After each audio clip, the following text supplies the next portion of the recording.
Sabarimala സ്വർണ്ണക്കൊള്ളയിൽ Devaswom board മുൻ പ്രസിഡന്റും മുൻ MLA-യും CPIM-ന്റെ മുതിർന്ന നേതാവുമായ A. പത്മകുമാർ അഴിക്കുള്ളിലായി 24 മണിക്കൂർ തികയുകയാണ്.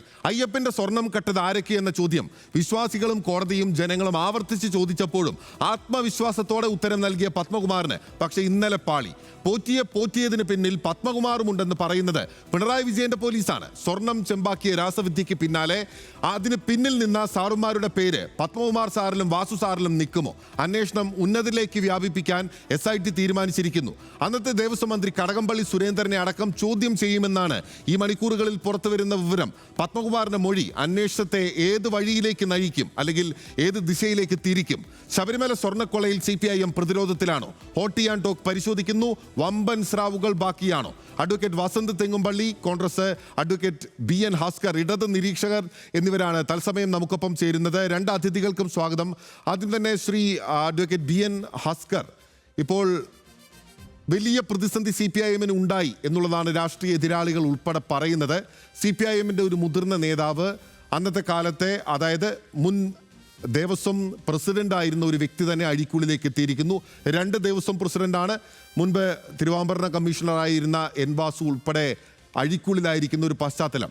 CPIM ഇതിൽ കൂടുതൽ പ്രതിരോധത്തിലാകുന്ന ഒരു സാഹചര്യമുണ്ടോ? ഇനിയും പ്രതിരോധിക്കാനാകുമോ പാർട്ടിക്ക്? അല്ല, പിന്നിൽ ഇതിൽ ഏറ്റവും അടിസ്ഥാനപരമായി നാം പരിശോധിക്കേണ്ടത് ഇതിനെ രാഷ്ട്രീയമായി പരിശോധിക്കുക എന്നുള്ളതിനപ്പുറം ഇതിനെ നിയമപരമായി പരിശോധിക്കുക എന്നുള്ളതാണ് സമൂഹം ചെയ്യേണ്ടത് എന്നുള്ളതാണ് കാണേണ്ടത്. കാരണം CPIM-നെ സംബന്ധിച്ചോളം ഇതൊരു രാഷ്ട്രീയ പ്രതിസന്ധിയാണെന്ന് ഞാൻ വിചാരിക്കുന്നില്ല. എന്തുകൊണ്ടെന്നാൽ CPIM ഇക്കാര്യത്തിൽ വളരെ തുറന്ന മനസ്സോടുകൂടിയാണ് ഇക്കാര്യത്തെ സമീപിച്ചിട്ടുള്ളത്. ഇതിന്റെ അന്വേഷണത്തെ തുടർന്ന് അന്വേഷണത്തിൽ ഏത് ഉന്നതൻ കുടുങ്ങിയാലും CPIM രാഷ്ട്രീയപരമായി ഇക്കാര്യത്തിൽ അതിന്റെ മികവ് പുലർത്തുന്നു എന്ന് തന്നെയാണ് ഞാൻ കാണുന്നത്. കാരണം അന്വേഷണത്തെ ഒരു തരത്തിലും തടസ്സപ്പെടുത്തുന്നതിനോ സ്പെഷ്യൽ ഇൻവെസ്റ്റിഗേഷൻ ടീമിന്റെ നടപടികളെ ഏതെങ്കിലും തരത്തിൽ മരവിപ്പിക്കുന്നതിനോ വേണ്ടിയിട്ടുള്ള യാതൊരു ഇടപെടലുകളും CPIM നടത്തിയിട്ടില്ല എന്നുള്ളതാണല്ലോ പത്മകുമാറിനെ പോലെ CPIM-ന്റെ മുതിർന്ന നേതാക്കന്മാരിൽ ഒരാൾ അറസ്റ്റ് ചെയ്യപ്പെടുന്നു എന്നുള്ളത് ചൂണ്ടിക്കാണിക്കുന്നത്. അപ്പോ മറുവശത്തു നിന്ന് വരാനുള്ള ഒരു വാദം എന്ന് പറയുന്നത് ബഹുമാനപ്പെട്ട കേരള ഹൈക്കോടതിയുടെ ഡിവിഷൻ ബെഞ്ചിന്റെ നിതാന്ത ജാഗ്രതയിലാണ് ഈ കേസ് ഇരിക്കുന്നത് എന്നുള്ളത് കൊണ്ട് ആണ് ഇത്തരത്തിൽ സംഭവിച്ചിട്ടുള്ളത് എന്ന വാദമുഖങ്ങൾ ഉന്നയിച്ചുകൊണ്ട് CPIM-നെ പ്രതിസന്ധിയിലാക്കാമെന്ന് കരുതരുത്. കാരണം ഇവിടെ CPIM-ന്റെ സംസ്ഥാന സെക്രട്ടറി സാർ ഗോവിന്ദ മാസ്റ്റർ വളരെ കൃത്യമായി ഇക്കാര്യത്തിൽ ഒരു നിലപാട് പറഞ്ഞിരുന്നു. അദ്ദേഹം പറഞ്ഞത് അന്വേഷണത്തിൽ ഒരു തരത്തിലും ഇടപെടുന്നതിന് CPIM-ഓ ഗവൺമെന്റോ ആഗ്രഹിക്കുന്നില്ല എന്നുള്ളതാണ്. അത് തന്നെയാണല്ലോ നാം ഇപ്പൊ കണ്ടുവരുന്നത്. അതുകൊണ്ടാണ് വാസു സാർ അടക്കം, അതുപോലെ തന്നെ പത്മകുമാർ അടക്കമുള്ള ആളുകൾ ഇപ്പോ ജയിലറയിൽ ആയിരിക്കുന്നത് എന്ന നിർഭാഗ്യകരമായ സാഹചര്യത്തിലേക്ക്. ഞാനതിന്റെ നിയമവശങ്ങൾ വളരെ കൃത്യമായി പരിശോധിച്ച ഒരാളെന്ന നിലയിൽ കൂടി ആണ് ഞാനിത് പറയുന്നത്. നിർഭാഗ്യകരം എന്ന് പറയുമ്പോൾ അവർക്കൊക്കെ ഈ കേസിൽ ഏതെങ്കിലും തരത്തിൽ ഉൾപ്പെട്ടിട്ടുണ്ട് എന്ന അർത്ഥത്തിൽ നിങ്ങൾ കരുതരുത് വിചാരിക്കരുത്. കാരണം ഇത് ഒരു ഉദ്യോഗസ്ഥ തലത്തിലോ അല്ലെങ്കിൽ ഏതെങ്കിലും ഒരു ബോർഡോ കോർപ്പറേഷനോ ഒക്കെ അല്ല ശ്രീ ഭാസ്കർ, ഇതുപോലെ ഹൈക്കോടതിയുടെ മേൽനോട്ടത്തിൽ നടക്കുന്ന ഒരു അന്വേഷണമാണെങ്കിൽ പോലും അറസ്റ്റ് ചെയ്തിരിക്കുന്നത് പിണറായി വിജയന്റെ കീഴിലുള്ള പോലീസ് തന്നെയാണല്ലോ. അദ്ദേഹമാണല്ലോ ആഭ്യന്തരമന്ത്രി. അപ്പോൾ അവർ പ്രതികളല്ല, അല്ലെങ്കിൽ അവർ ഇതിൽ ഉൾപ്പെട്ടിട്ടില്ല എന്ന് പറയുന്നതിൽ ടെക്നിക്കാലിറ്റിക്ക് അപ്പുറത്തേക്ക് നാട്ടുകാരോട് വിശദീകരിക്കാൻ പറ്റുമോ CPIM-ന്? അല്ല, ഇതില് അങ്ങനെ തെറ്റിദ്ധരിക്കുക എന്നുള്ളതല്ല. ഇതിന് അടിസ്ഥാനപരമായി നാം പരിശോധിക്കേണ്ട വിഷയങ്ങൾ കൂടി ഇക്കാര്യത്തിലുണ്ട്. ഇപ്പൊ ഉദാഹരണത്തിന് പത്മകുമാറും അതുപോലെ തന്നെ വാസു സാറും ഒക്കെ തന്നെ ഇപ്പോ കേസിൽ ഉൾപ്പെട്ടിട്ടുള്ളത് ഇപ്പോ അല്ലെങ്കിൽ ജുഡീഷ്യൽ കസ്റ്റഡിയിൽ കഴിഞ്ഞു വരുന്നതിന് ഒരൊറ്റ കാരണം മാത്രമാണ്. അതായത് ശ്രീകോവിലിലെ വാതിൽപ്പാളികളിൽ ഉണ്ടായിരുന്ന പഴയ ചെമ്പുപാളികളിൽ സ്വർണം പൂശുന്നതുമായി ബന്ധപ്പെട്ട് സംഭവിച്ചിട്ടുള്ള നിരുത്തരവാദപരമായിട്ടുള്ള പെരുമാറ്റങ്ങൾ, അല്ലെങ്കിൽ ഏതെങ്കിലും തരത്തിൽ ബോധപൂർവമല്ലാത്ത വീഴ്ചകൾ അവർക്ക് ഉണ്ടായിട്ടുണ്ട് എന്നുള്ളതാണ് ഞാൻ കരുതുന്നത്. അപ്പോ അത്തരം വീഴ്ചകളെ തുടർന്നാണ് ഇപ്പോൾ അവർ ഈ കേസിൽ പ്രതികളാക്കപ്പെട്ടിരിക്കുന്നതും കാരാഗ്രഹവാസത്തിലേക്ക് അതിന്റെ ഫലം ചെന്നെത്തുകയും ചെയ്തിരിക്കുന്നു. വളരെ കൃത്യമായിട്ട് അത് മനസ്സിലാക്കാം. ഇത് ഉദ്യോഗസ്ഥ തലത്തിൽ നടന്നിട്ടുള്ള ഒരു കെടുകാര്യസ്ഥത, അതല്ലെങ്കിൽ ഉദ്യോഗസ്ഥ തലത്തിൽ നടന്നിട്ടുള്ള ഒരു ഗൂഢാലോചനയാണ് ഇക്കാര്യത്തിൽ സംഭവിച്ചിട്ടുള്ളത് എന്ന് അന്വേഷണ സംഘത്തിന് മനസ്സിലാവും. അപ്പോൾ വാസു സാറിനെ സംബന്ധിച്ച് വാസു സാറ് കഴിഞ്ഞ 75 വർഷക്കാലത്തോളം അദ്ദേഹം പൊതുസമൂഹത്തിൽ ജീവിച്ചത്. 50 കൊല്ലത്തിലധികം അദ്ദേഹം പൊതുമണ്ഡലത്തിലുണ്ടായിരുന്നുണ്ട്. 2 പതിറ്റാണ്ട് കാലം അദ്ദേഹം ഒരു വിജിലൻസ് ട്രിബ്യൂണലിന്റെ പ്രിസൈഡിംഗ് ഓഫീസറായിരുന്നു. അതിനുശേഷം അദ്ദേഹം ദേവസ്വം കമ്മീഷണറും 5 കൊല്ലത്തോളം കേരളത്തിലെ ഏറ്റവും പ്രബലമായ 2 വകുപ്പുകളുടെ പ്രൈവറ്റ് സെക്രട്ടറി വകുപ്പുകൾ നിയന്ത്രിച്ചിരുന്ന പ്രൈവറ്റ് സെക്രട്ടറി ആയിരുന്നു. ഒരു മന്ത്രിക്ക് ആ കാലഘട്ടത്തിൽ പി.കെ. ഗുരുദാസിന്റെ പ്രൈവറ്റ് സെക്രട്ടറി എന്നല്ല, അദ്ദേഹത്തിന് ഒരു തരത്തിലുള്ള പേരുദോഷം പോലും ഉണ്ടാവാതെ ഏറ്റവും മികച്ച വകുപ്പ് മാനേജ്മെന്റുമായി അദ്ദേഹം പേര് കേൾപ്പിക്കുന്ന തരത്തിൽ പ്രവർത്തിച്ചിട്ടുള്ള ആളാണ്. അപ്പോ അദ്ദേഹത്തിന്റെ ഇന്റഗ്രിറ്റിയെ സംബന്ധിച്ചും അദ്ദേഹത്തിന്റെ ജൈവപരമായ പെരുമാറ്റ രീതിയെ സംബന്ധിച്ചും അടുത്തറിയുന്ന ആളുകൾക്ക് അദ്ദേഹത്തെ കുറിച്ച് വളരെ കൃത്യമായിട്ട് അറിയാം. അതുകൊണ്ടാണ് ഞാനിത് പറയുന്നത്. 16/2/2019 എക്സിക്യൂട്ടീവ് കമ്മീഷണർ, ശബരിമല എക്സിക്യൂട്ടീവ് കമ്മീഷണറോട് കത്തയക്കുന്നു. ആ കത്തിൽ മുമ്പ് സ്വർണം പൂശിയ ചെമ്പുപാളികൾ എന്ന് ബ്രാക്കറ്റിൽ കൊടുത്തിരിക്കുന്ന ഒരു കത്ത് ദേവസ്വം ബോർഡ് കമ്മീഷണറായിട്ടുള്ള വാസു സാറിന് ലഭിക്കുന്നു. ആ വാസു സാറ് അവിടെ ഓഫീസിലെ ലോവർ ഡിവിഷൻ ക്ലർക്ക് അത് പരിശോധിക്കുകയും അതിനുശേഷം ഒരു നോട്ട് തയ്യാറാക്കുമ്പോൾ അതിൽ മുമ്പ് സ്വർണം പൂശിയ ചെമ്പുപാളികൾ എന്നതിന് പകരം ചെമ്പുപാളികൾ എന്ന് മാറ്റപ്പെട്ടിരിക്കും. അതിനെ തുടർന്ന് അദ്ദേഹം ആ കത്ത് LDC തയ്യാറാക്കുന്ന കത്ത് അസിസ്റ്റന്റ് കമ്മീഷണർക്കും തുടർന്ന് ഡെപ്യൂട്ടി കമ്മീഷണർ വെരിഫൈ ചെയ്തതിനു പോലീസ് ഇങ്ങനെയൊന്നും അല്ലല്ലോ പറയുന്നത്. റിമാൻഡ് റിപ്പോർട്ടിൽ വളരെ ഗുരുതരമായിട്ടുള്ള പരാമർശങ്ങളല്ലേ പോലീസ് തന്നെ എഴുതി ചേർത്തിരിക്കുന്നത്. അങ്ങനെയല്ല, പോലീസിന് SIT പറഞ്ഞിട്ടുള്ളതിൽ ഞാൻ അതുകൊണ്ടാണ് പറയുന്നത്. ഇതിൽ SIT എന്റെ നിരീക്ഷണത്തിൽ SIT സമ്മർദ്ദത്തിലായി മാധ്യമങ്ങളുടെ വിചാരണയ്ക്കൊടുവിലും അതുപോലെ തന്നെ ഹൈക്കോടതി നിരീക്ഷണത്തിന്റെ ഉണ്ടക്കണ്ണുകൾക്കിടയിലും ഇരുന്നുകൊണ്ട് ഒരുപക്ഷെ SIT പോലും സമ്മർദ്ദത്തിലായിരിക്കുന്നു. അത് കാര്യം 5/12/2025 മുമ്പ് ഈ കേസിന്റെ അന്വേഷണം പൂർത്തീകരിച്ച് അത് സംബന്ധിച്ചിട്ടുള്ള വിവരങ്ങൾ ബഹുമാനപ്പെട്ട ഹൈക്കോടതി അറിയിക്കണമെന്നാണ് കോടതിയുടെ ഉത്തരവ്.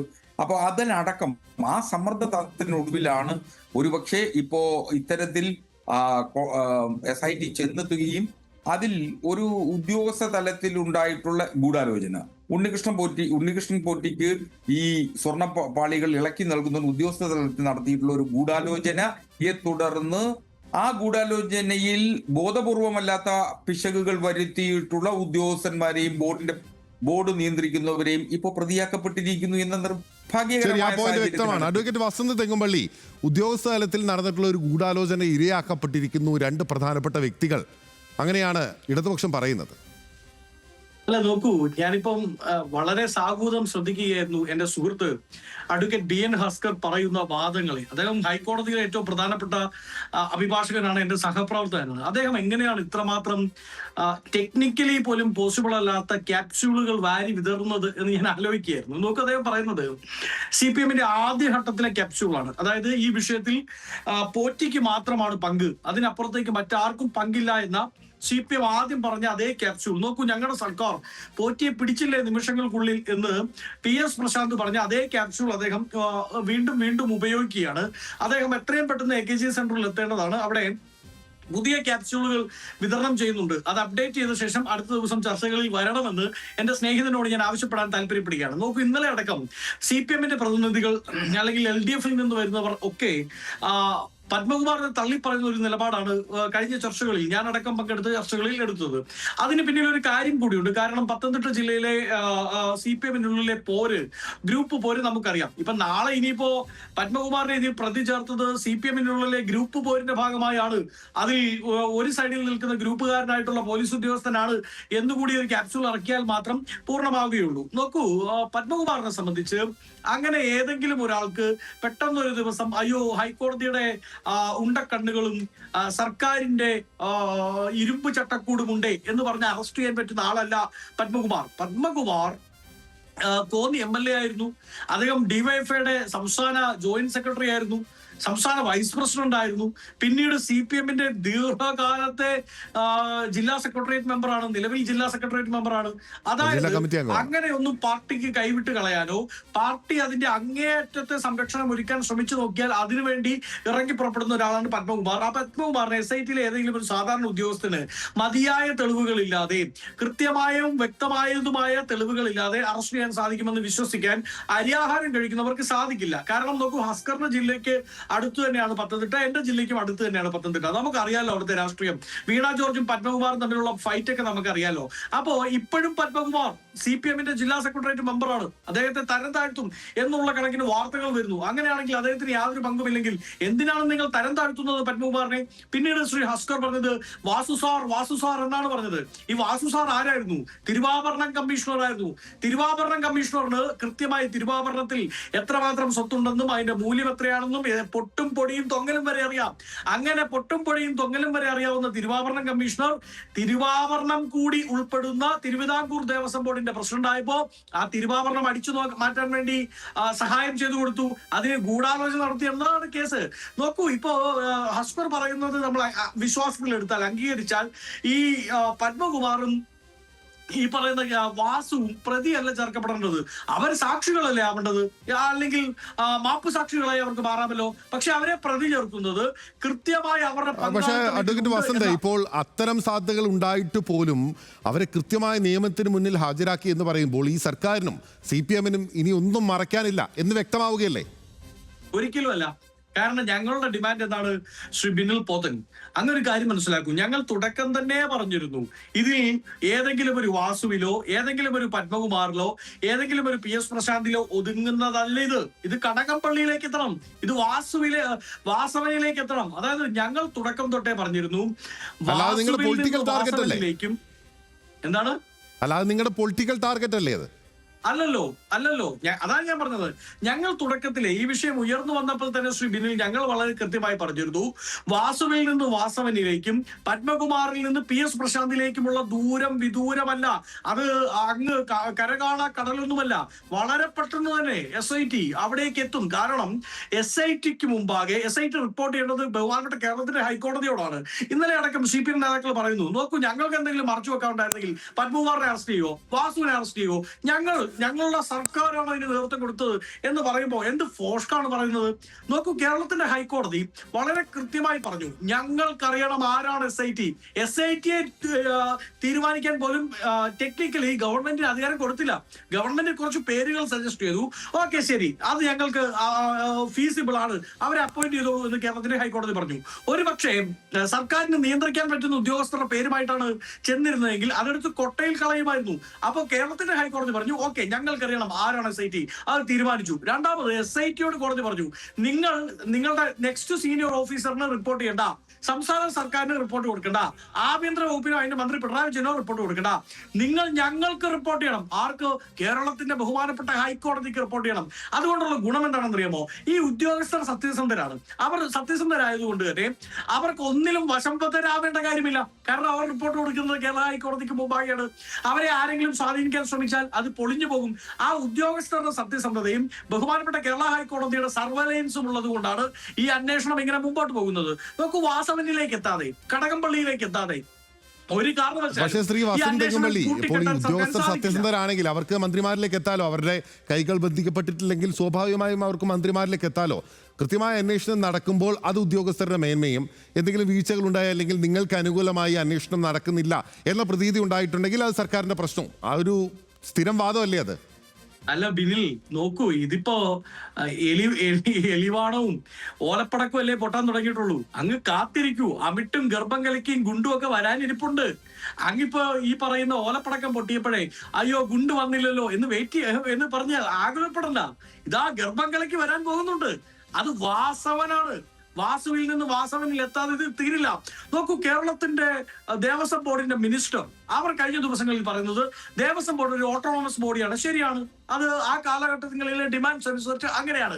പക്ഷെ ആ ഓട്ടോണമസ് ബോഡി അപ്പോയിന്റ് ചെയ്യുന്നവരാണ്. അത് ക്യാബിനറ്റ് ഓഫ് മിനിസ്റ്റേഴ്സ് ഓഫ് കേരളയാണ്. അപ്പൊ കേരളത്തിന്റെ ക്യാബിനറ്റ് ആണ് അവരെ അപ്പോയിന്റ് ചെയ്യുന്നത്. അവരെ എപ്പോ വേണമെങ്കിലും തിരിച്ചു പിടിക്കാൻ, റിപ്പൽ ചെയ്യാൻ ആർക്ക് സാധിക്കും? കേരളത്തിന്റെ മന്ത്രിസഭയ്ക്ക് സാധിക്കും. അവരുടെ ടെന്യൂർ കുറയ്ക്കാൻ സാധിക്കും. അതായത് കേരളത്തിൽ അങ്ങനെയാണ് പ്രയാറിന്റെ ടെന്യൂർ കുറയ്ക്കുന്നത് ഉൾപ്പെടെയുള്ള കാര്യങ്ങളൊക്കെ അറിയാം. തുടരുക അഡ്വക്കേറ്റ് ബി എൻ ഹസ്കർ. ഇപ്പോൾ കൃത്യമായി ഹൈക്കോടതിയോട് ഉൾപ്പെടെ വളരെ ശക്തമായിട്ടുള്ള കടുകിട വിടാതെയുള്ള മേൽനോട്ടം ഉണ്ടാകുന്നുണ്ട്. ആ മേൽനോട്ടം ഉണ്ടാകുന്നത് കൊണ്ട് മാത്രമാണ് വളരെ കൃത്യമായ അന്വേഷണം ഉണ്ടാകുന്നത്. അല്ലെങ്കിൽ ഇതൊരു പൊളിറ്റിക്കൽ അധികാര കേന്ദ്രത്തിൽ നിന്ന് വരുന്ന നിർദ്ദേശങ്ങൾക്കനുസരിച്ചാണെങ്കിൽ ഇത്ര ഉന്നതരിലേക്ക് ഈ അന്വേഷണം എത്തുമോ? അതല്ലേ പ്രധാനപ്പെട്ട കാര്യം. ഹൈക്കോടതിയല്ലേ ഇതിൽ കൃത്യമായ അന്വേഷണത്തിന് വഴിയൊരുക്കുന്നത്?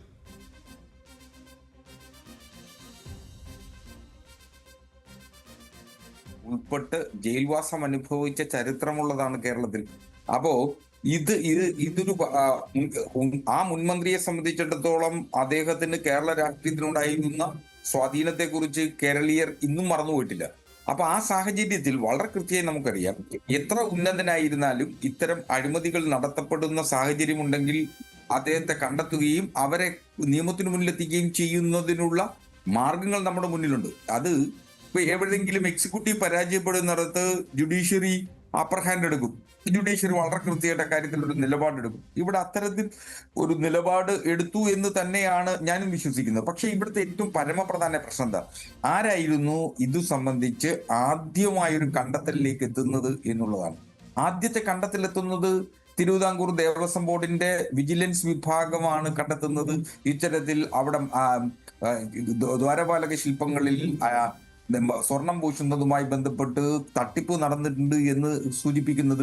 ദ്വാരപാലക ശില്പത്തിന്റെ പീഠങ്ങൾ കണ്ടെത്തി ആ വിവരം ബഹുമാനപ്പെട്ട ഹൈക്കോടതിയെ അറിയിക്കുന്നതും തിരുവിതാംകൂർ ദേവസ്വം ബോർഡിന്റെ വിജിലൻസ് തന്നെയാണ്.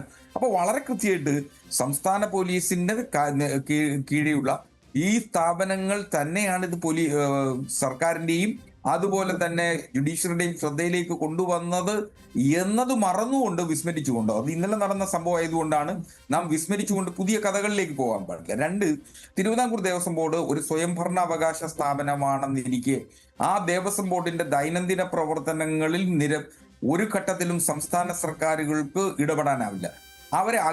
അവരുടെ അപ്പോയിന്റ്മെന്റ് ദേവസ്വം ബോർഡിന്റെയും ദേവസ്വം ബോർഡ് അംഗങ്ങളെയും ചുമതലപ്പെടുത്തുന്നതിനുള്ള അധികാരമൊഴിച്ച് ഒരു ഘട്ടത്തിലും സംസ്ഥാന സർക്കാരിന്റെ കാര്യത്തിൽ ഇടപെടാനാവില്ല എന്നതാണ് നിയമപരവും രാഷ്ട്രീയപരവുമായിട്ടുള്ള ബാധ്യത സംസ്ഥാന സർക്കാരിനുള്ളത്. അത് വളരെ കൃത്യമായി നിലനിൽക്കുന്ന ഒരു സാഹചര്യത്തിൽ സംസ്ഥാന സർക്കാർ ഇപ്പോ വാസവനെയും കടകംപള്ളി സുരേന്ദ്രനെ ഒക്കെ ഈ കേസിൽ പ്രതിയാക്കപ്പെടും, അവരെല്ലാം ജയിലിനുള്ളിലേക്ക് പോകും എന്നൊക്കെ നമുക്ക് സ്വപ്നം കാണുക എന്നുള്ളതിനപ്പുറം നാം ഇത് സംബന്ധിച്ച് നിലവിൽ ഇന്ന് പൊതുസമൂഹത്തിൽ വന്നിട്ടുള്ള രേഖകൾ, ആ രേഖകളും ഇത് സംബന്ധിച്ച വസ്തുതകളും മാത്രം പരിശോധിച്ചുകൊണ്ടാണ് ഞാൻ ഇത് വളരെ കൃത്യമായിട്ട് ഞാൻ ഇത് പറയുന്നത്.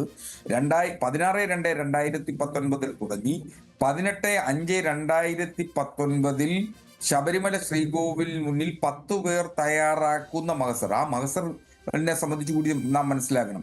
തിരുവിതാംകൂർ ദേവസ്വം ബോർഡിന്റെ ഉത്തരവിനെ തുടർന്ന് ശ്രീകോവിലിന്റെ വാതിൽപ്പാളികൾ ഇളക്കി നൽകി സ്പോൺസറെ കൊണ്ടത് സ്വർണം പൂശുന്നതിന് ആവശ്യമായ നടപടിയെടുക്കുന്നതുമായി ബന്ധപ്പെട്ട് 10 പേരടങ്ങിയ ഒരു മഹസർ തയ്യാറാക്കിയിട്ടുണ്ട്. 18/5/2019 ആ മഹസറിന്റെ പ്രത്യേകതയാണ് ഏറ്റവും സവിശേഷമായി മനസ്സിലാക്കേണ്ടത്. ആ ശബരിമലയുടെ തന്ത്രിയും മേൽശാന്തി മുതൽ ഗാർഡും വാച്ചറും ഗോൾഡ് സ്മിത്ത് വരെ ഒപ്പിട്ടിട്ടുള്ള 10 പേർ ഒപ്പിട്ടിട്ടുള്ള ഒരു മഹസറുണ്ട്. ആ ഗോൾഡ് സ്മിത്തിന് ഇത് ചെമ്പുപാളിയാണോ സ്വർണം പൂശിയ പഴയ ചെമ്പുപാളിയാണോ എന്നത് പോലും തിരിച്ചറിയാൻ പറ്റിയിട്ടില്ലെന്ന അതിവിചിത്രമായിട്ടുള്ള ഒരു നിലപാടിലാണ് നിൽക്കുന്നത്. ശബരിമലയെ സംബന്ധിച്ച് ഒരുപക്ഷെ ഇപ്പോ നേരത്തെ ബസന്ത് പറഞ്ഞതിലൊരു പിശകുണ്ട്. വാസു സാർ ഒരു ഘട്ടത്തിലും തിരുവിതാംകൂർ ദേവസ്വം ബോർഡിന്റെ തിരുവാഭരണ കമ്മീഷണർ ആയിരുന്നു. അദ്ദേഹം കമ്മീഷണറായിരുന്നു. അദ്ദേഹം കമ്മീഷണറായിരുന്ന കാലയളവിലാണ് ഈ ശ്രീകോവിലിന്റെ വാതിൽപ്പാളികളിൽ പൂശിയിരുന്ന പണ്ട് സ്വർണം പൂശിയ ചെമ്പുപാളികൾ എന്ന് എഴുതപ്പെട്ട ചെമ്പുപാളികളായിട്ടുള്ളവയെ സംബന്ധിച്ച് വന്നിട്ടുള്ള വിവാദം. അല്ല, അവിടെ ഒരു പ്രശ്നമുണ്ട് വി എൻ അസ്കർ, അങ്ങ് പറയുന്നതിൽ തന്നെ കേൾക്കുമ്പോൾ ഒരു പ്രശ്നം. എന്റെ പ്രശ്നമാണെങ്കിൽ തിരുത്തുക. സ്വർണം പൂശപ്പെട്ട ചെമ്പുപാളികൾ എന്ന് പറയപ്പെടുന്ന ചെമ്പുപാളികൾ, അങ്ങനെ പറഞ്ഞാൽ എന്താണ്? സ്വർണ്ണപ്പാളിയാണോ ചെമ്പുപാളിയാണോ? അതാണല്ലോ ഈ കേസിന്റെ തന്നെ ഫണ്ടമെന്റൽ ക്വസ്റ്റ്യൻ. അല്ല, ഇവിടെ വളരെ ഏറ്റവും ഉത്തരവാദിത്വ ബോധത്തോടു കൂടി തന്നെ ഇക്കാര്യത്തെ സമീപിക്കണമെന്ന് തന്നെയാണ് എന്റെ പ്രശ്നം. തിരുവിതാംകൂർ എക്സിക്യൂട്ടീവ് ഓഫീസർ നൽകിയ ഒരു കത്ത്, ആ കത്ത് തുടങ്ങുന്നത് തന്നെ മുമ്പ് സ്വർണം പൂശിയ ചെമ്പുപാളികൾ. ഈ UB ഗ്രൂപ്പ് നൽകിയിട്ടുള്ള സ്വർണം ക്ലാഡിങ്സ് ആണ് എന്നാണ് നാം മനസ്സിലാക്കുന്നത് എങ്കിൽ അത് ഈ അവിടെ നിന്ന് ഇളക്കി മാറ്റപ്പെട്ടിട്ടുള്ള ദ്വാരപാലക ശില്പത്തിലെയും അതുപോലെ തന്നെ ശ്രീകോവിലിലെ വാതിലുകളിൽ പൂശിയിരുന്നത് അല്ലെങ്കിൽ പതിപ്പിച്ചിരുന്നതുമായിട്ടുള്ളത് സ്വർണ്ണപ്പാളികൾ തന്നെയാവണം, ഒരു സംശയമില്ല. ആ സ്വർണ്ണപ്പാളികൾ വളരെ കൃത്യമായി ആസൂത്രിതമായി അത് ചെമ്പുപാളികളായി എഴുതപ്പെട്ട് ആ സ്വർണം അടിച്ചു മാറ്റപ്പെട്ടിട്ടുണ്ട് എന്നുള്ളതാണല്ലോ ഈ കേസിന്റെ ഏറ്റവും അടിസ്ഥാനം. അവിടെ എനിക്ക് ഒരു സംശയമില്ല, ഒരു നിലപാടുകളിലും മാറ്റമില്ല. അത് സ്വർണ്ണപ്പാളികളായിരുന്നു. ആ തന്നെയാണ് ഈ ഗുരുതരമായിട്ടുള്ള ആരോപണം ഉന്നയിക്കുന്നത്. ബഹുമാനപ്പെട്ട കേരളത്തിന്റെ ഹൈക്കോടതിയുടെ വിധിയിൽ വളരെ കൃത്യമായി ഗോൾഡ് ക്ലാഡിങ്സ് എന്നാണ് പറയുന്നത്. അതായത് ഇപ്പോ നമ്മളിപ്പോ ഈ വാച്ച് എടുക്കുന്നു, വാച്ചിൽ സ്വർണം പൂശിയാൽ ഈ വാച്ചിൽ സ്വർണം പൂശിയാൽ ഈ വാച്ചിന്റെ മെറ്റീരിയലാണ് സ്വർണം പൂശപ്പെടുക. അതേസമയം ഈ വാച്ചിന്റെ അതേ പുറത്തുകൂടി നമ്മൾ ഒരു 1/2 ഇഞ്ച് കനത്തിന് ഒരു ക്ലാഡിങ് ഇതേ രൂപത്തിൽ വെച്ച് ഫിറ്റ് ചെയ്യുന്നു, എന്നിട്ട് അതേ സ്വർണം പൂശാം.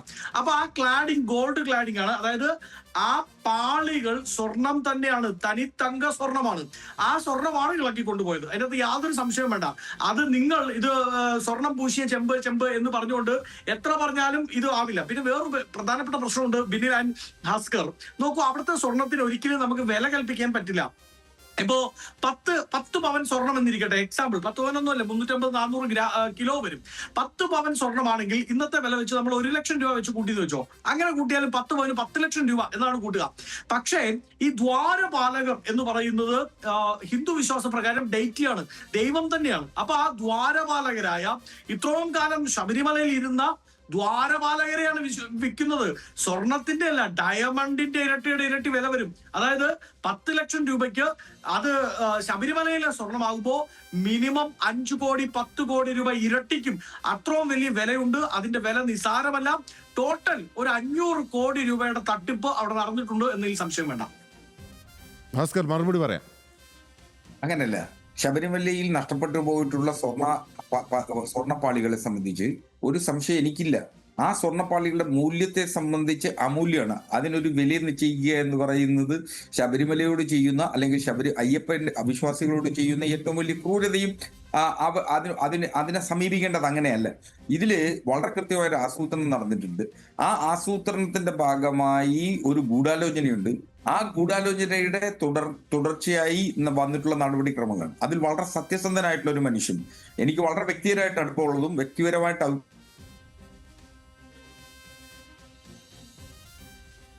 അതെ, അദ്ദേഹത്തിലേക്ക് മടങ്ങി എത്താം. വസന്ത് തെങ്ങുംപള്ളി, ഇപ്പോൾ ഈ കാര്യങ്ങൾ പറയുന്നുണ്ടല്ലോ, സ്വർണം പൂശിയിട്ടുള്ള അല്ലെങ്കിൽ സ്വർണം പൂശിയെന്ന് നേരത്തെ കാര്യങ്ങൾ പറഞ്ഞിരുന്ന ചെമ്പുപാളി അല്ലെങ്കിൽ സ്വർണ്ണപ്പാളി, ഇതിൽ ഈ പ്രശ്നത്തിൽ ഒരു ക്ലാരിറ്റി നിൽക്കാത്തതാണോ ഇത് കൃത്യമായി പരിഹരിക്കപ്പെടുന്നതിന്, അല്ലെങ്കിൽ ഈ വിഷയത്തിൽ ഒരു അവ്യക്തത നിൽക്കുന്നതിനുള്ള ഒരു കാരണം?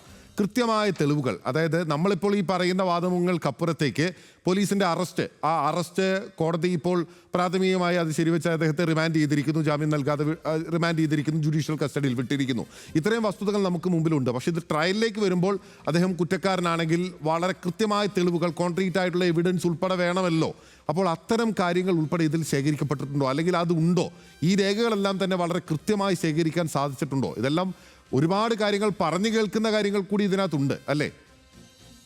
അല്ല ബിനിൽ, കാരണം കേരളത്തിലെ ഹൈക്കോടതിയുടെ വിധിയിൽ തന്നെ വളരെ വ്യക്തത, അതായത് അന്വേഷണ സംഘം ഏത് വഴിയിലാണ് പോകേണ്ടതെന്ന് കൃത്യമായി ബഹുമാനപ്പെട്ട കേരളത്തിന്റെ ഹൈക്കോടതി പറഞ്ഞിട്ടുണ്ട്. There is A chance for willing purchaser purchase this gold claddings എന്നാണ് കേരളത്തിന്റെ ഹൈക്കോടതി വിധിയിൽ പറയുന്നത്. അതായത് ഒരു വില്ലിംഗ് പർച്ചേസർ ഇത് മേടിച്ചിട്ടുണ്ടാവാനുള്ള സാധ്യത വരെ ആ വിധിയിൽ കോടതി വളരെ കൃത്യമായി മാർക്ക് ചെയ്തിട്ടുണ്ട്. അതായത് നമ്മൾ ഈ പറഞ്ഞുകൊണ്ടിരിക്കുന്ന വാദമുണ്ടല്ലോ, അതായത് അവിടുത്തെ സ്വർണത്തിന്റെ വില സാധാ സ്വർണത്തിന്റെ വിലയല്ലെന്നും അതൊരു വില്ലിംഗ് പർച്ചേസർ, ഇപ്പൊ നോക്കൂ, ജയറാമിന്റെ വീട്ടിലേക്ക് കൊണ്ടുപോയി. അപ്പൊ ജയറാം എന്തുകൊണ്ടാണ് എവിടെ നിന്നേലും വരുന്ന സ്വർണമാണെങ്കിൽ, അല്ലെങ്കിൽ അയ്യപ്പന്റെ രൂപമുള്ള, അല്ലെങ്കിൽ ഈ പറയുന്ന ദ്വാരപാലകരുടെ രൂപമുള്ള ഒരു സ്വർണം കൊണ്ട് ഒരെണ്ണം ഉണ്ടാക്കാൻ ജയറാമിന് എന്താ പറ്റില്ലേ? അദ്ദേഹത്തിന് സാധിക്കും. പക്ഷെ ശബരിമലയിൽ നിത്യപൂജ നടക്കുന്ന സ്ഥലത്ത്, ശബരിമലയിൽ മണ്ഡലകാലത്തെ പൂജ നടക്കുന്ന സ്ഥലത്ത് പൂജിച്ചുകൊണ്ടിരുന്ന ഒരു സാധനമാണ്. നോക്കൂ, അത് കൊണ്ടുവരുമ്പോഴാണ് ജയറാമിന് അത് സ്വീകരിക്കാൻ തോന്നുന്നത്, അല്ലെങ്കിൽ അത് അവിടെ വെച്ച് പൂജ ചെയ്യുന്നതിൽ ഒരു വിശ്വാസ സംബന്ധിയായ കാരണമുള്ളത്. ആ കാരണം വളരെ കൃത്യമായി കേരളത്തിലെ ഹൈക്കോടതി വിധിയിൽ തന്നെ പറഞ്ഞിട്ടുണ്ട്. അതുകൊണ്ടാണ് അന്വേഷണ സംഘത്തിന് ഈ വഴി സഞ്ചരിച്ചാൽ മതി എന്ന് വഴി വളരെ കൃത്യമായി കൊടുത്തിട്ടുണ്ട്. 2, കേരളത്തിന്റെ ഹൈക്കോടതി തന്നെ ഈ കാര്യങ്ങളിൽ വ്യക്തത വരുത്തിയിട്ടുണ്ട്. ഇത് ചെമ്പിൽ സ്വർണം പൂശിയതല്ല, മറിച്ച് അത് ഗോൾഡ് ക്ലാഡിങ്സ് ആണ്. അതായത് ഗോൾഡ് ക്ലാഡിങ്സ് പിടിപ്പിച്ചതാണ്, സ്വർണ്ണ പാളികളാണ് എന്ന് കൃത്യമായി. വസന്ത് തുടരുക. അഡ്വക്കേറ്റ് ബി എൻ ഭാസ്കർ, ഇനിയിപ്പോൾ ഈ കാര്യങ്ങൾ, ഈ ഒരുപാട് ടെക്നിക്കൽ കാര്യങ്ങൾ ഇതിൽ വരുന്നതുകൊണ്ട് തന്നെ കുറെ കോംപ്ലിക്കേഷൻസ് ഉണ്ട്. പക്ഷെ അതിനപ്പുറത്തേക്ക് സാധാരണ ജനത്തിന് മനസ്സിലാകുന്ന ഉണ്ടാകുന്ന അവരുടെ ഉള്ളിൽ ഉയരുന്ന ഈ ചർച്ച കാണുന്ന ആളുകളിൽ ഉയരുന്ന ഒരു ചോദ്യമുണ്ട്. ഇനി ആര്? അതായത് അന്വേഷണ സംഘം 2 പേര് ഏറ്റവും പ്രധാനപ്പെട്ട 2 ബിഗ് ഷോട്ടുകൾ അറസ്റ്റ് ചെയ്തു. അതൊന്ന് താങ്കൾ പറഞ്ഞ പോലെ വാസു സാറും 2 പത്മകുമാർ സാറുമാണ്. ഇനി ഏത് സാർ എന്നൊരു ചോദ്യം ഉണ്ടല്ലോ. അപ്പോഴാണ് ഇത് രാഷ്ട്രീയ നേതൃത്വത്തിലേക്ക് എന്ന് പറയാവുന്ന വിധത്തിൽ തന്നെ പത്മകുമാറിന്റെ അറസ്റ്റിലേക്ക് പോയ സാഹചര്യത്തിൽ അന്നത്തെ ദേവസ്വം മന്ത്രി കാര്യങ്ങളൊന്നും അറിഞ്ഞിരുന്നില്ലേ? ദേവസ്വം മന്ത്രി പത്മകുമാറും തമ്മിൽ വളരെ അടുത്ത ബന്ധമുണ്ടായിരുന്നില്ലേ? ഇത് ഒരുപാട് വിവാദങ്ങൾ നടന്ന കാലഘട്ടത്തിൽ നടന്ന സംഭവമല്ലേ? പോറ്റി ദേവസ്വം മന്ത്രിയെ നേരത്തെ പോയി കണ്ടതല്ലേ? ഈ കാര്യങ്ങളെല്ലാം തന്നെ പരിഗണിച്ച് ദേവസ്വം മന്ത്രിയിലേക്ക്, അന്നത്തെ ദേവസ്വം മന്ത്രിയിലേക്ക് ഈ കാര്യങ്ങൾ കണക്ട് ചെയ്യപ്പെട്ടേക്കാം എന്നുള്ള ആരോപണങ്ങൾ കോൺഗ്രസ് ഉൾപ്പെടെയുള്ള ആളുകൾ അവിടെ ഉന്നയിക്കുന്നത്. അപ്പോൾ അത് കണക്ട് ചെയ്യപ്പെട്ടാൽ CPM വലിയ പ്രതിസന്ധിയിലാകും എന്ന കാര്യത്തിൽ സംശയം ഇല്ലല്ലോ. അല്ല, ബിനിൽ, ഇതില് വളരെ കൃത്യമായിട്ട് ഗവൺമെന്റും പാർട്ടിയും ഒരു നിലപാട് അറിയിച്ചിട്ടുണ്ടായിരുന്നു. അയ്യപ്പന്റെ ഒരു തരി സ്വർണം പോലും നഷ്ടപ്പെടാൻ പോകുന്നില്ല. ആര് മോഷ്ടിച്ചുകൊണ്ട് പോയിട്ടുണ്ടെങ്കിലും ഏത് ആമാടപ്പെട്ടിയിൽ ഒളിപ്പിച്ചു വെച്ചാലും ആ സ്വർണം കണ്ടെത്തി അയ്യപ്പന്റെ സ്വത്ത് സംരക്ഷിക്കപ്പെടുന്നതിനുള്ള നടപടികൾ എടുത്തിരിക്കും എന്നുള്ളതാണ് ഇടതുപക്ഷ ജനാധിപത്യ മുന്നണി ഗവൺമെന്റിന്റെ പ്രതിജ്ഞാബദ്ധമാണ് അക്കാര്യത്തിൽ എന്നുള്ളതാണ് ഇതു സംബന്ധിച്ച് നാളിതുവരെയുള്ള SITയുടെ അന്വേഷണം തെളിയിക്കുന്നത്. അപ്പോ ആ അന്വേഷണത്തിൽ നഷ്ടപ്പെട്ടു പോയ സ്വർണം കണ്ടെത്തിയിട്ടുണ്ട്. നഷ്ടപ്പെട്ടു പോയ സ്വർണത്തിന്റെ നേരത്തെ ഉണ്ടായിരുന്ന തൂക്കത്തെ സംബന്ധിച്ചിട്ടുള്ള അന്വേഷണങ്ങളും ഈ സമയബന്ധിതമായി ഈ സ്പെഷ്യൽ ഇൻവെസ്റ്റിഗേഷൻ ടീം നടത്തുന്നുണ്ട്. ആ അന്വേഷണം വളരെ കൃത്യമായി നടക്കുന്നത് കൊണ്ട് തന്നെ ഇതിൽ രാഷ്ട്രീയമായ ഒരു വിവാദത്തിനും പ്രസക്തിയില്ലെന്നേ. കാരണം ഇന്നലെ വരെ പറഞ്ഞിരുന്ന പൊളിറ്റിക്കൽ അപ്പോയിന്റ്മെന്റ് ആയിരുന്നു എപ്പോഴും ദേവസ്വം ബോർഡിന്റെ പ്രസിഡന്റ് സ്ഥാനത്തേക്ക് എല്ലാ കാലത്തും പൊളിറ്റിക്കൽ അപ്പോയിന്റ്മെന്റ് ആണ് നടന്നുകൊണ്ടിരുന്നതെങ്കിൽ ഇന്ന് ആ സ്ഥിതി മാറി. ശ്രീ ജയകുമാർ സാറിനെ പോലെ ഇന്ത്യ അറിയപ്പെടുന്ന ഒരു ബ്യൂറോക്രാറ്റിനെ, വളരെ സത്യസന്ധനും നീതിമാനുമായിട്ടുള്ള ഉദ്യോഗസ്ഥനെ ശബരിമലയുടെ ദേവസ്വം ബോർഡിന്റെ പ്രസിഡന്റായി ചുമതലപ്പെടുത്തിയിരിക്കുന്ന രാഷ്ട്രീയ മൂവ്മെന്റ് ആണ് ഇടതുപക്ഷം നടത്തിയിട്ടുള്ളത്, CPM നടത്തിയിട്ടുള്ളത്. അപ്പൊ അല്ലെങ്കിൽ ഒരു പൊളിറ്റിക്കൽ അപ്പോയിന്റ്മെന്റ് നൽകിക്കൊണ്ട് ആ പ്രശ്നത്തെ സമീപിക്കാം. അതിനപ്പുറം ഇപ്പോ ദേവസ്വം ബോർഡ് പ്രസിഡന്റായി ജയകുമാർ സാറ് അധികാരം ഏറ്റെടുത്തതോടുകൂടി നിലവിലുണ്ടായിരുന്ന മുഴുവൻ വസ്തുതകൾക്കും ഒരു മാറ്റം വരുന്നു എന്നുള്ളതാണ് കാണേണ്ടത്.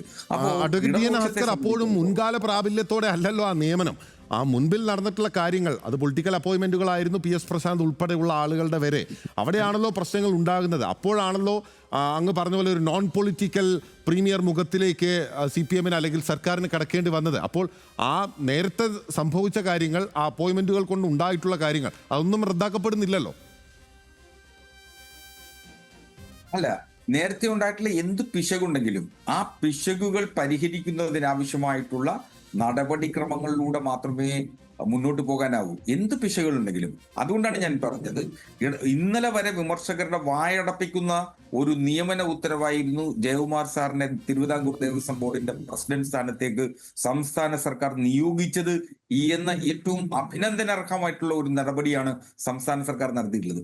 അത്തരത്തിൽ ആണ് ഞങ്ങൾ ദേവസ്വം ബോർഡിനെ, ഇടതുപക്ഷം ദേവസ്വം ബോർഡുകളെ കാണുകയും എങ്ങനെയായിരിക്കണം ദേവസ്വം ബോർഡുകളുടെ പ്രവർത്തനങ്ങൾ പ്രവർത്തിക്കേണ്ടത് എന്നത് സംബന്ധിച്ചുള്ള ഉൾക്കാഴ്ചയുടെ കൂടി ഒരു ബഹിർസ്ഫുരണമായിട്ടാണ് ആ നടപടിയെ ഞാൻ കാണുന്നത്. അതുകൊണ്ടാണ് ഞാൻ പറഞ്ഞു വരുന്നത്, ഇതിൽ രാഷ്ട്രീയമായി എന്തു നേട്ടത്തിനു വേണ്ടി ആര് ശ്രമിച്ചാലും ആ രാഷ്ട്രീയ നേട്ടങ്ങൾക്ക് ഒക്കെ അപ്പുറമായി അയ്യപ്പന്റെ ഒരു തരി സ്വർണം പോലും നഷ്ടപ്പെടാൻ സാഹചര്യങ്ങൾ. നമുക്ക് കൺക്ലൂഡ് ചെയ്യാം. ഇപ്പോൾ അദ്ദേഹം അസ്കർ പറഞ്ഞതിന് അങ്ങേക്ക് മറുപടി നൽകാം. ഒപ്പം തന്നെ ഇതൊരു ഇലക്ഷൻ ഇയർ ആണ്, ഇലക്ഷൻ നടന്നുകൊണ്ടിരിക്കുകയാണ്. തെരഞ്ഞെടുപ്പ് പ്രചാരണത്തിനപ്പുറത്തേക്ക് കോൺഗ്രസിന് ഇതിന് ആത്മാർത്ഥമായിട്ടുള്ള ഒരു വികാരം ഉണ്ടോ? തീർച്ചയായും അതിന് ഉത്തരം പറയാം. അതിന് മുമ്പ് ഹസ്കറിന്റെ ഒരു കാര്യം, അദ്ദേഹം പറഞ്ഞ ദേവസ്വം ബോർഡ് പ്രസിഡന്റുമാരുടെ കാര്യത്തിൽ യാതൊരു തരത്തിലുള്ള രാഷ്ട്രീയ ലാക്കും ഇടതുപക്ഷത്തിന് ഒരു കാലത്തും ഇല്ല എന്നാണ്. അത് പ്രയാർ ഗോപാലകൃഷ്ണൻ കോൺഗ്രസ് ടിക്കറ്റിൽ അല്ലെങ്കിൽ കോൺഗ്രസ് ഗവൺമെന്റ് നോമിനേറ്റഡ് ആയിട്ടുണ്ടായിരുന്ന സമയത്ത് അദ്ദേഹത്തിന്റെ ടെനുവർ പൂർത്തിയാക്കുന്നതിന് മുമ്പ് നിയമം കൊണ്ടുവന്ന് അദ്ദേഹത്തെ പുറത്താക്കാൻ ശ്രമിച്ചപ്പോൾ നമ്മൾ കണ്ടു. അതിനുശേഷം വാസു എന്ന് പറയുന്ന CPMന്റെ A ക്ലാസ് പത്തരമാറ്റി ക്രിസ്റ്റൽ ക്ലിയർ വാസുവിനെ പ്രസിഡന്റ് ആക്കിയപ്പോൾ നമ്മൾ കണ്ടു. അതിനുശേഷം പത്മകുമാർ എന്ന് പറയുന്ന CPMന്റെ, ഞാൻ നേരത്തെ സൂചിപ്പിച്ച DYFയുടെ സംസ്ഥാന ജോയിന്റ് സെക്രട്ടറി മുതൽ CPMന്റെ ജില്ലാ കമ്മിറ്റി മെമ്പർ വരെ ആയിരിക്കുന്നതിനപ്പുറത്ത് മറ്റൊരു യോഗ്യതയുമില്ലാത്ത പത്മകുമാറിനെ അപ്പോയിന്റ് ചെയ്യുമ്പോൾ നമ്മൾ കണ്ടു. അതിനുശേഷം കോൺഗ്രസ് വിട്ടു വന്നപ്പോൾ സെറ്റിൽമെന്റ് ആയി, കോൺഗ്രസ് വിട്ടു വന്നാൽ സെറ്റിൽമെന്റ് ആയി കൊടുത്ത ദാനമായി ദേവസ്വം ബോർഡ് പ്രസിഡന്റ് സ്ഥാനം PS പ്രശാന്തിന് കൊടുക്കുന്നത് നമ്മൾ കണ്ടു. ഇപ്പോ K ജയകുമാർ വന്നിട്ടുണ്ട്. നല്ല കാര്യം അദ്ദേഹം വരാൻ തന്നെ കാര്യം സർക്കാർ ഇത്ര കണ്ട് വലിയ പ്രതിസന്ധിയിൽ നിൽക്കുമ്പോൾ ആ മുഖംമൂടി ഒന്ന് എടുത്തിടാൻ വേണ്ടി സർക്കാർ നടത്തിയതാണെങ്കിലും ജയകുമാറിന്റെ അപ്പോയിന്റ്മെന്റ് നല്ലതാണ് എന്നാണ് ഞാൻ പ്രതീക്ഷിക്കുന്നത്. കാരണം കഴിഞ്ഞ ദിവസം അദ്ദേഹം എത്രയോ സത്യസന്ധമാണ് ആയിട്ടാണ് ഇവിടെ ടോയ്ലറ്റുകൾ പോലും ഇല്ല, വെള്ളം കൊടുക്കാൻ പോലും കാര്യങ്ങൾ ഇവിടെ മുൻ ദേവസ്വം ബോർഡ് പ്രസിഡന്റുമാർ ചെയ്തിട്ടില്ല എന്ന് നമ്മളോട് വിളിച്ചു പറഞ്ഞത്. ഭയാനകമായ സാഹചര്യമുണ്ട് ഇവിടെ എന്ന് നമ്മളോട് വിളിച്ചു പറഞ്ഞല്ലോ. ആ സത്യസന്ധത വരും ദിവസങ്ങളിൽ അദ്ദേഹത്തിന് ഉണ്ടാവട്ടെ എന്ന് ഞാൻ ആഗ്രഹിക്കുകയാണ്. ഇനി ഞങ്ങളെ സംബന്ധിച്ച് ഇലക്ഷൻ ഇയർ ആയതുകൊണ്ട് മാത്രമല്ല ശ്രീ ബിനിൽ, നോക്കൂ, ഞങ്ങൾ ഈ വിഷയം ഉണ്ടായ ദിവസം തൊട്ട് ഇതിന്റെ പിന്നാലെയാണ്. അയ്യപ്പനെ മുതൽ അരവണ വരെ അടിച്ചു മാറ്റാൻ ശ്രമിച്ചവർ അകത്താകുന്നിടം വരെ കോൺഗ്രസ് തെരുവിലുണ്ടാകുമെന്നതിൽ യാതൊരു സംശയവും ആർക്കും വേണ്ട, അയ്യപ്പ ഭക്തർക്ക് ഒട്ടുമേ വേണ്ട. ശരി, ആ പോയിന്റ് വ്യക്തമാണ്. വളരെ നന്ദി അഡ്വക്കേറ്റ് BN ഭാസ്കർ, ഒപ്പം തന്നെ അഡ്വക്കേറ്റ് വസന്ത് തെങ്ങുംപള്ളി ചർച്ചയിൽ പങ്കെടുത്തതിന്.